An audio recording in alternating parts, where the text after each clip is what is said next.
Assalamualaikum dan salam sejahtera kepada sahabat semua.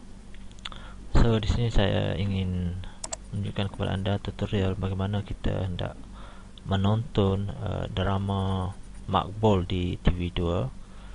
Okey, pertama sekali anda perlu pergi ke website RTM, dan sebelum tu saya mohon kerjasama anda. Di sini ada blog saya, so saya mohon anda klik like pada di sini. Okey. So seterusnya anda pergi ke website RTM. Okey, di atas ni, okey. http www.rtm.gov.my, okey. Dan pergi ke website RTM.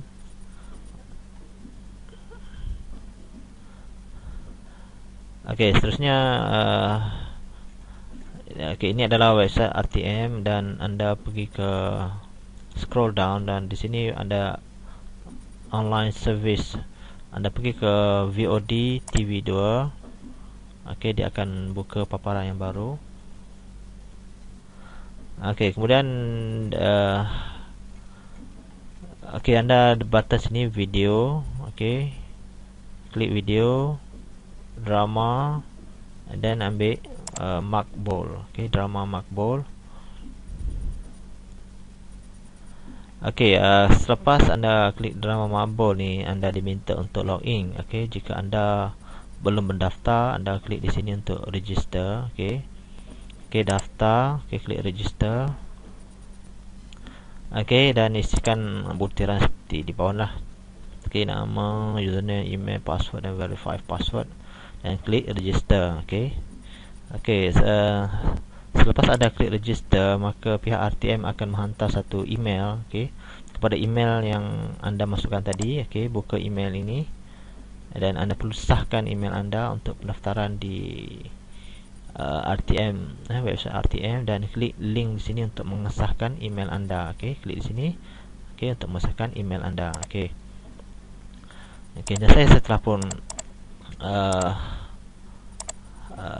register, so saya login.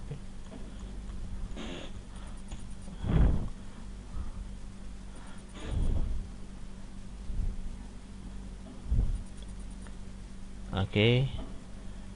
Okey, tunggu sekejap. Okey, so bila dah register, anda boleh play lah video Makbul. Okey, yang ini adalah video drama makro yang akhir. Okey, anda boleh play. Okey.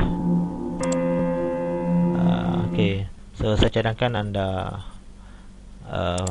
pause dahulu, play dan pause dahulu, kerana dia bergantung pada kelajuan internet anda. Jika internet anda laju, jadi dia punya buffering ni terlalu cepat sedikit lah. Okey, saya rasa itu saja tutorial kali ini, so supaya anda terhibur dengan cerita Makbul. Okey, sebelum tu, okey, saya slowkan video. Okey, sebelum tu anda boleh juga menonton video Makbul. Okey, klik pada sini menu, dan dia akan keluar episod cerita Makbul. Okey, anda boleh pilih lah. Jika anda ingin melihat episod 1, klik di sini, Okey. Okey, klik menu, dia akan keluar paparan seperti inilah. Okey. So, semoga anda terhibur dan kita bertemu lagi di video akan datang, dan selamat menonton. So, sekian, terima kasih.